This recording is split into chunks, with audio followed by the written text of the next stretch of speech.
Good afternoon, everyone. Just want to welcome everybody to the Fundamentals of Estate Planning and thank Julie and the Cameron Foundation for this partnership and this opportunity to go over some of this information with all of you. I'm Sean Garibay. I'm a CFP and CTFA. I work for Arvest Wealth Management. Here's some of my information here for your review and to contact me if you guys have any further questions after the presentation. Couple of ground rules. Just want to get things started here. So nothing in this presentation should be used as legal or tax advice. Not a licensed CPA or licensed attorney. Always more than willing to educate and want to make sure that you guys have all the information you're potentially looking for. Always seek that advice in these areas from qualified licensed professionals. All examples are for illustrative purposes only. We'll have a lot of hypotheticals and different things going on throughout the presentation. Is now the time. In the current environment, many people kind of look through and they're thinking about their own mortality, thinking about who they might have designated to make their healthcare decisions, thinking about their own estate plan and their legacy. And so we're all kind of sitting back and just thinking in this environment and just things going on. COVID was a big situation in 2020 where we just sit back and we just kind of think through each of those things. Most of the dispositions of assets happen. I've got a chart here for you. So 64% is left to children. Many people leave some of their assets to different relatives, grandchildren, charities, some planned giving, whether that's to a foundation like Cameron University or any other type of planned giving that you might have. Many people leave assets to their friends, maybe employees that work for them for a long time or even a short time. They may feel the need to leave some of their assets to either current or former employees. Yes, some people leave some of their estate to their pets and former spouses. I currently manage a trust where a lady left her trust estate to her caregiver and to her dog. And while that dog is still living, the trust estate is to take care of that pet for her. So her caregiver inherited that pet and does take care of it for her. So many people do that as well. It's not a huge percentage, but it is something that people will do. Planning and communication is key. So 52% of US adults have not even made a will. A will is extremely important. We'll go over some of that as we're moving forward. 40% of parents haven't even talked to their family about their estate planning needs. 28% of those surveyed say that they do actually know their parents' legacy wishes and what their plans are. The average American saves less than 50% of what they actually inherit. So planning ahead, communicating, it's all important. It's key to make sure that everyone is comfortable with their estate plan and moving forward with what they're wanting to see happen. So estate planning in general, a systematic approach to organizing your personal and financial affairs in order to deal with the possibility of mental incapacity and then certain death that we're all going to face. One thing that people don't account for is mental incapacity. So I'm still living, I'm still here, I've got a great estate plan, but I didn't plan for still being alive and not being able to take care of financial situations or any situations that may come about. And so we want to plan for that as well. Depending on family and financial situations, your estate plan should include 4 or 5 essential, legal estate planning documents. So some of the elements of a complete estate plan, we want to make sure we have a professionally prepared will and or trust for each spouse. Even if you have a trust, you still need what's called a pour over will for each of your spouses. We want to make sure that we have that will just in case something is either not funded to your trust or captured by your trust, or you purchase something after the fact. We need a will that essentially pours over into the trust. It tells everybody, hey, this is my estate. If there happens to be anything in this estate, I want that to pour over to my established trust. We need durable power of attorneys for healthcare and finance for each of the spouses or you individually. Durable is incapacity. We need to make sure that those documents are durable power of attorneys. You also have your health directives, your medical advance directives, living will, healthcare proxies, and then we need to make sure that there's an ongoing review as we're moving forward with all of these documents. Life happens, life changes happen. We're parents, then we're potentially grandparents, so we want to make sure all these documents align with your overall estate plan. Some of the barriers to creating an estate plan. So intimidation, avoidance, procrastination. These are just some of the items that, it's a big deal. It's a big deal to talk about death. It's a big deal to talk about our legacy and where we want our assets and our funds to go. It's a big deal to talk about our family. And so these are some of the barriers that are in place that it's either just so much we can't really think about it, think through it. We try to avoid it. And then I'm notorious. We procrastinate. Oh, it'll be there. I'll get it done. I'm in my 30s, then my 40s, 50s, 60s. What have I done? I need my estate plan. I know I've needed it this whole time. And so very important. We want to make sure that we get through these barriers and we get that estate plan done. Great place to start. So everyone asks, where do I even start? This is just a big task. It's something huge to think about. Where's a good place for me to start? And so taking an inventory of all of your assets is a great place to start. When we're looking at inventory of our assets, we want to just get a Word document, whatever you're comfortable with, and just line item these out. So investments, retirement savings, real estate, insurance policies, annuities, savings bonds were a huge thing. I've got a client that has about 350 US savings bonds in her safe deposit box. We've got a plan to make sure that those go where they need to go. We need to take an inventory of that. Any collectibles you might have at the house, anything that's important to you. High-end art is another thing that people need to inventory and make sure you've got it there. Business interests, if you own a business, an LLC, corporation, you're a part of one of those, you want to make sure that you write all that out and you have those interests out there. So your heirs, your successor trustees, whoever it is that is going to be doing the work at your passing knows where all of this stuff is. This day and age, digital assets is a newer one that we've added to the list. We need to make sure cryptocurrency, passwords. Do you have a digital box, Dropbox, lockbox, where you keep all of your photos? We need to know how to access that stuff for the family, or you need to know who's going to access all of those digital assets for you. So different ways that we can pass property to our heirs. So we can do it by will. We can do it by trust. We can do it by operations of law. So if I own assets, joint tenancy with rights of survivorship, pay on death beneficiary, and with life insurance and retirement plans, whether that's a 401k, an IRA, whatever the case is, beneficiary designations. So operation of law and beneficiary designations are going to supersede a will and a trust. Those will happen first.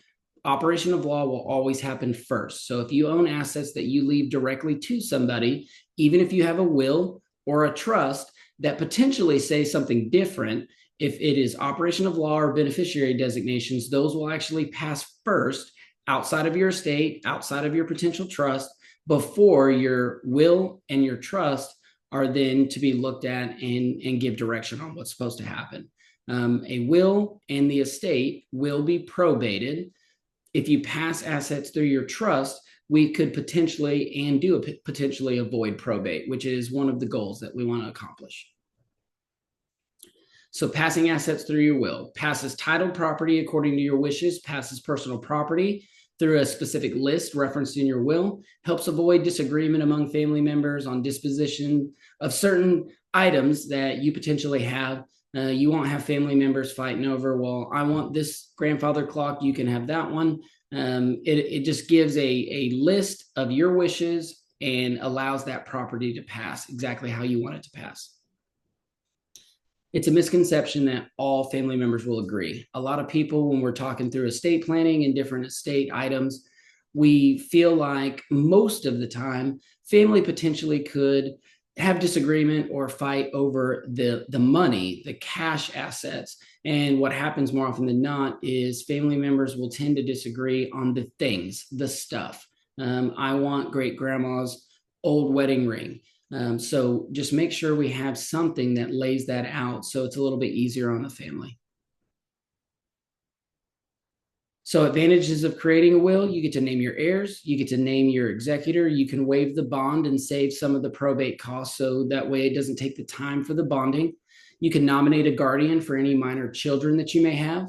If you have minor children and you don't have somebody in place necessarily to be their guardian, the will is where you can accomplish that. You can name somebody very specific and not necessarily leave it up to probate and the courts to decide who's going to take care of your minor children.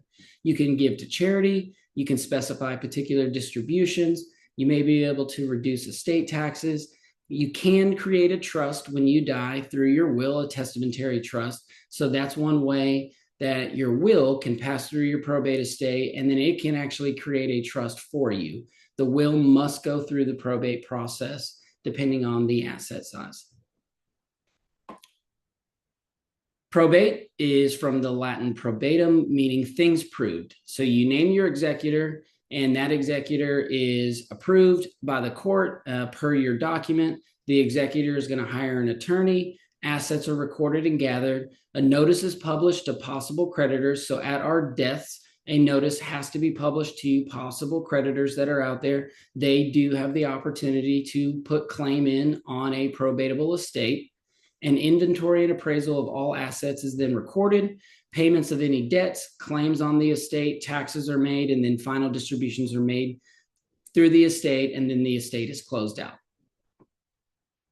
Probate process can last 12 months or longer. I've seen them quicker. Sometimes it could be 6 months, less. I've seen probates last years. So we want to make sure that you've got a good estate plan in place. You have a will, and so we can kind of get through that probate process pretty quickly, and then hopefully we have some strategies to avoid probate altogether.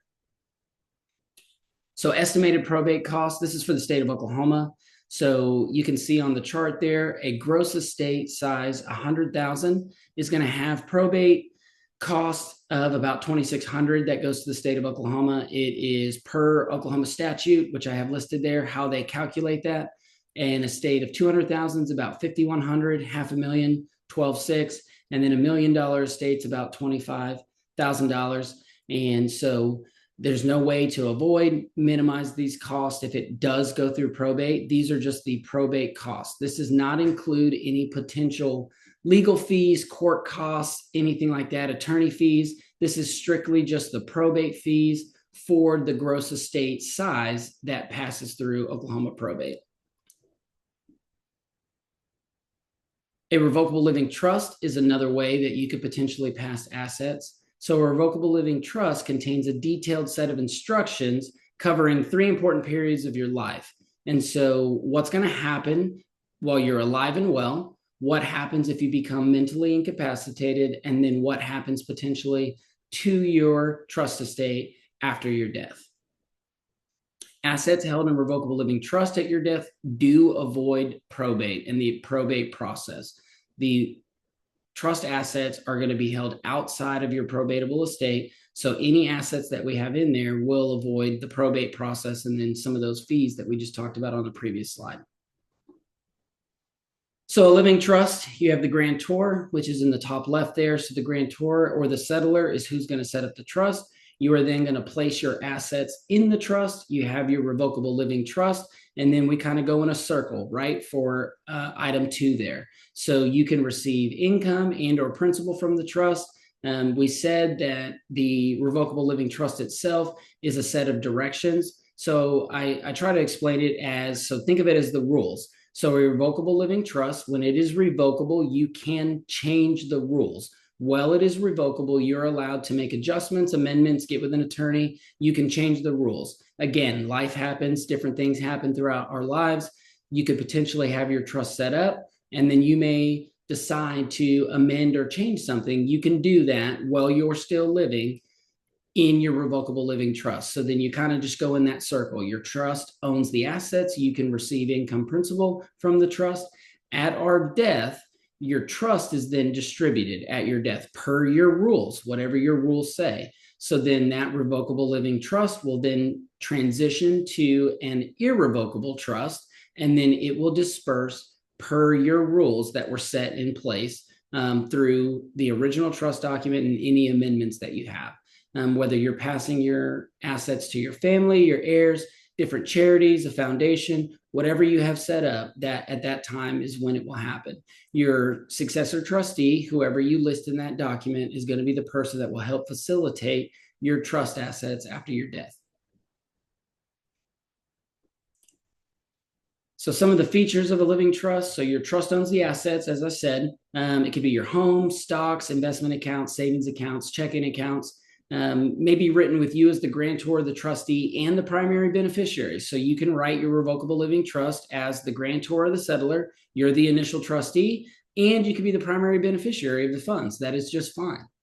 And then you name a successor trustee and other beneficiaries after yourself. So at your death, your successor trustee will be named in the document, and then all the other beneficiaries behind you will be named in your trust document. You use this with a pour over will that I referenced before to catch any additional assets that potentially could go through your probatable estate if something was missed, something new was bought, purchased that you didn't potentially purchase through your trust. We want to make sure we have that pour over will in place to catch those assets and let everyone know that these assets are now owned by the trust after my death, and then they will pour over and then be funded to the trust after that, and then facilitated per your trust document how you wanted them facilitated. You have absolute control. When you have a living trust, you've got absolute control over those assets. Your trust just owns those assets. You do not lose control in a revocable living trust.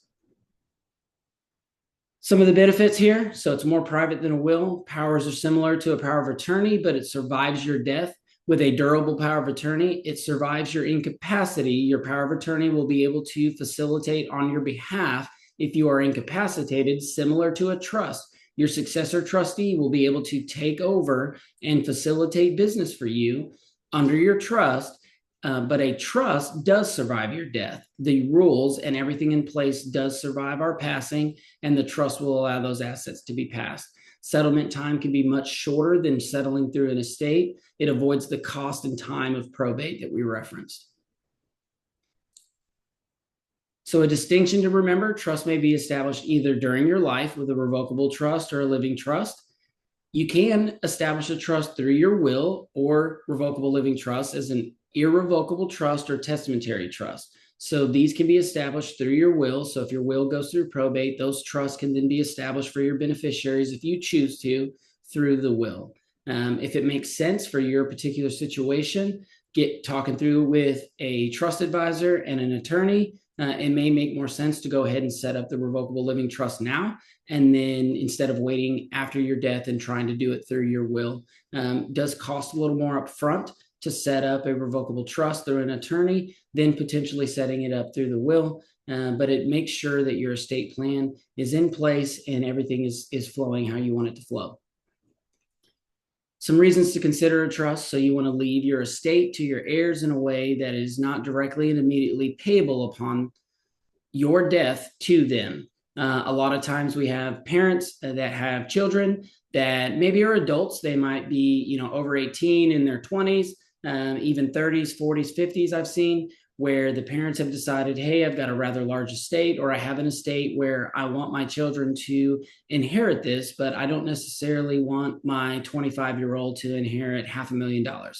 So I want to put some restrictions or parameters in place, which you can write those rules through your trust. You want to support a surviving spouse, but also ensure that the principal remains to go to your chosen heirs. So this is like blended families, right? So me and my spouse are married. We've been married for a long time. I had children, she had children. And so at my death, I want to make sure that my spouse is taken care of and that my spouse can get any of the income that she potentially needs through my trust. But I also want to make sure that after my passing and her passing, that my children get the benefit of my trust estate, which was my original plan in the first place. And so that may be a reason to consider getting a trust. You have a blended marriage or a blended family where you've come together and you want to make sure that different assets pass exactly how you'd like to see them pass. Anyone who might be single, widowed, and has assets titled in their name alone potentially could consider a revocable living trust. I've come across many people that have said, oh, I'm single, I don't have any kids.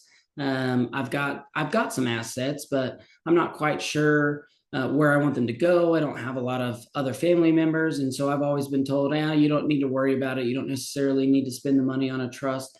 You may have particular goals or philanthropic goals or different things that you might want to see happen with your estate that you don't want to necessarily just leave that to the state or to the courts to decide where that goes. Even if you have a solid will, it may make sense to get with a trust advisor and sit down and at least talk through would a revocable living trust make sense for you. Keeps you and your assets out of court supervised conservatorship. Guardianship allows for beneficiaries to avoid the costs and hassles of probate, similar to other reasons of establishing the trust. You have a disabled beneficiary who you like to provide for without disqualifying him or her from Medicaid or other government assistance. So we might have a current disabled beneficiary. So I've got a child that maybe is disabled. They might be receiving Social Security income or Social Security disability, or they are on Medicaid, or I have a beneficiary that I know is on government assistance. And so I may want these assets to provide for them. Well, I can leave them those assets through my trust so they don't have direct control, so that it does not potentially disqualify them from Medicaid or other government assistance. If you own real estate in more than one state, you could establish a revocable living trust and deed out the out-of-state property into the trust to potentially avoid probate in two separate states. So you could actually deed that property into your current trust. So I've got California property and Oklahoma property. So I can deed all of my property into my trust. So at my passing, I could potentially avoid probate. That's something that you'd want to get with an attorney about. Different states have different laws. So we want to work through that to make sure that we've got all of that set up correctly. You've got beneficiaries who are spendthrifts. You've got beneficiaries that potentially they are going to inherit the money. They're going to spend it immediately. So you're trying to help them help themselves. Beneficiaries that maybe have a track record of making poor life decisions. You just feel the need to help them help themselves with a potentially large inheritance or any inheritance. That could be a reason to consider the trust. There's people that you very specifically do not want to inherit anything from you when you pass away. We run the risk of someone being able to put in a claim on a probatable estate and assets that potentially pass through probate if they do. And so to avoid that, we know we've got particular people we do not want to inherit anything from us. Then you could potentially make sure that all of that's written into the trust correctly so they can't put a claim in. Arvest Trust or any trust company that you potentially could work with. So who do we help and assist with? So people who don't have the time to manage their own investments. Some people are like, hey, I just don't have the time to do it. I need somebody that can partner with me and manage my investments for me. People that don't have the expertise to manage their own investments. They know they want investments. They know they want to stay ahead of inflation over time and not just hold cash. But they don't have the expertise or feel like they have the expertise to manage those investments on themselves. You could get with a trust company, investment advisor, and they could potentially help manage those assets for you. People who no longer have the ability to manage their own assets. Maybe we have some sort of mental incapacity that we're talking about, dementia, Alzheimer's, that type of deal. You could partner up and potentially have them manage your investments for you on your behalf. People who no longer have the desire. I might not have the time or the expertise. I may just simply not have the desire anymore to do it. So maybe I do have a little bit of time. Maybe I do have some experience and some expertise, and I feel confident in managing my investments, and I have for the longest time. As I'm going into retirement, other aspects of my life, I may decide, hey, I just don't have the desire to manage my own investments. And so who can I partner with to allow me to spend the time doing the things that I want to do, but have faith that my investments and my trust estate's being managed how I want it to be managed.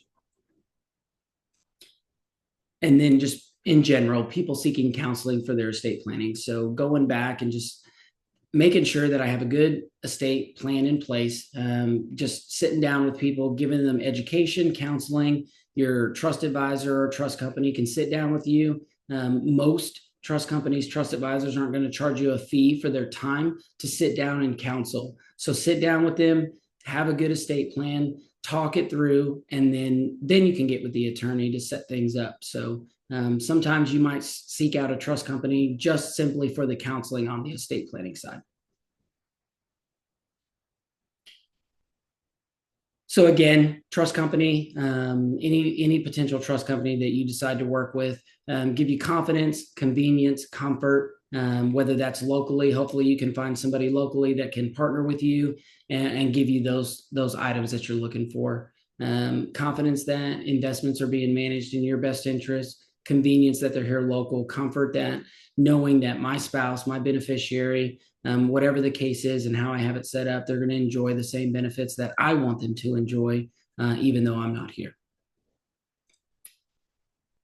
So just a little brief part on estate planning and tax planning. So annual gifts can be made up to $17,000, $34,000 if you do joint gifts with a spouse. I believe that's been escalated a little bit more into 2024, and then potentially as we move forward, there's a little cost of living adjustment to some of those gifts. So $17,000 and $34,000. Unified exclusion amount. So there is a unlimited marital exclusion that is given. So spouses can pass their estate to their other spouse an unlimited amount. So if I have $1 billion, I can pass away and I can pass my estate, my trust estate, to my spouse and not have to worry about the amount. There's an unlimited marital exclusion. So a unified exclusion amount is $12.92 million per person. So if I pass away, I can leave $12.92 million of my estate to somebody without them having to worry potentially about estate tax. And then again, if it's joint, you can do 2584. So potentially paying no federal estate tax if everything is properly planned out.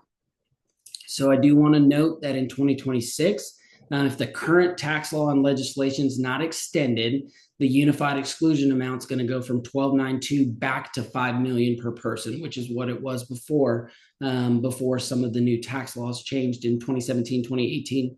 And so it will revert back to 5, adjusted for some inflation. So they'll have some inflation adjusted amounts on that, but it'll go from the 12.92 joint 2584 to 5 million, 10 million.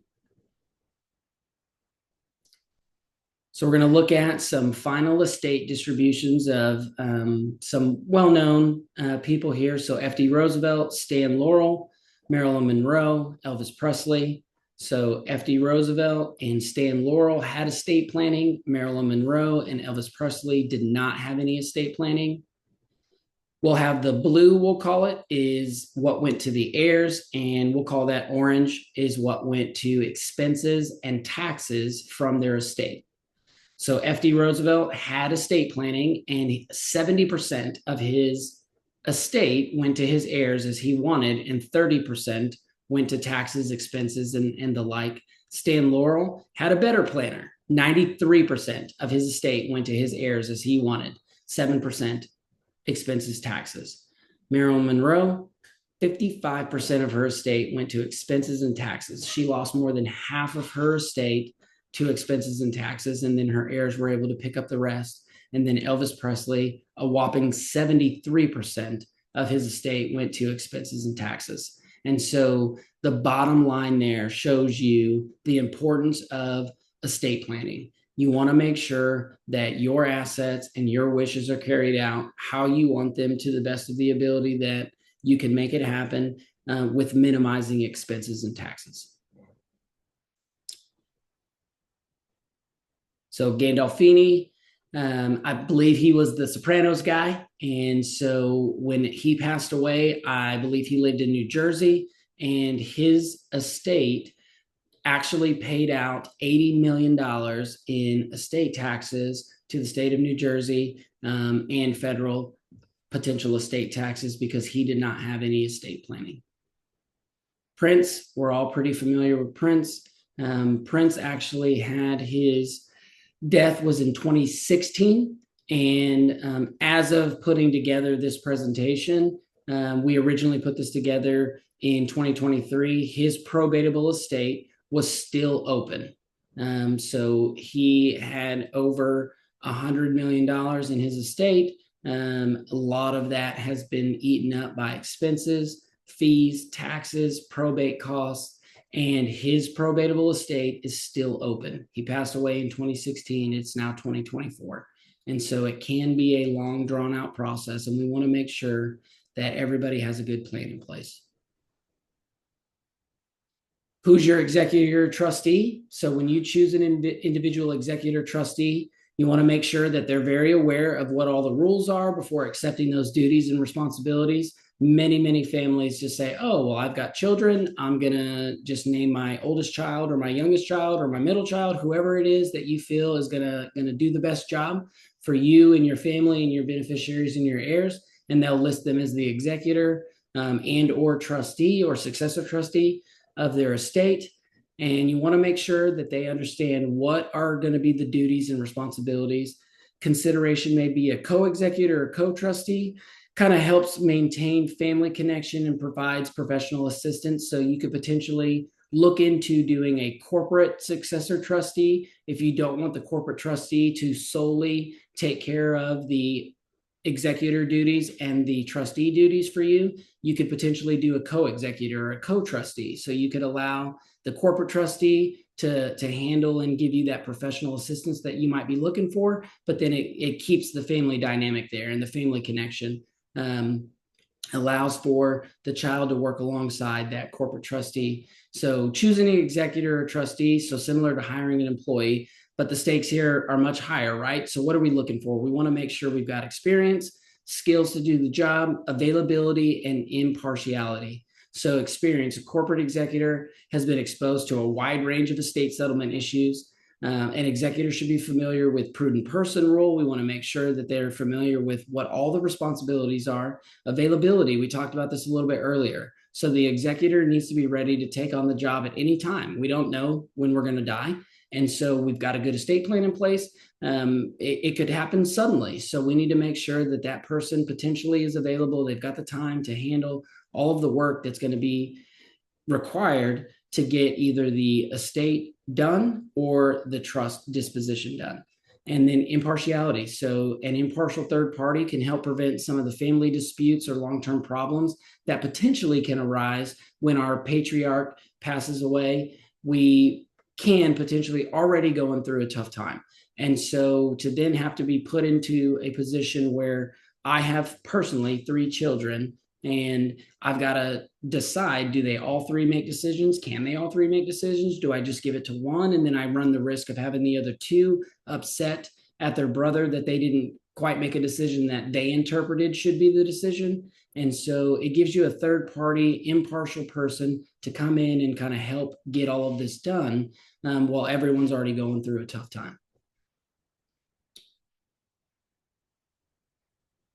And so we're not immune to aging. We're not immune to loss of mental clarity. And so having that trust and having that corporate partner helps, whether that's an Arvest, any of the other local trust companies, a trust company that you find, somebody that can help you through all of this. So we're not immune to health crisis. So if there's any business that potentially that we cannot handle in our lives, and we've got a corporate trustee, successor trustee in place, they can do things like paying bills, manage your investments for you, which we spoke about, making key financial decisions. Arvest Trust or any potential trust company can help you make that happen. Little disclosure here. And then again, want to thank Julie, Cameron University, and the foundation allowing for the partnership and just this quick little presentation over some estate planning, some high points. I've got my information on the left here, Julie's information on the right. You can reach out to us by email, phone, whatever you're comfortable with. If you've got any further questions on any of this, or you feel like you want to set an appointment to go into a deeper dive of some of the estate planning and what some of the issues potentially could be or would arise, or just need any help with your potential estate plan. Definitely appreciate each and every one of you, and thank you again.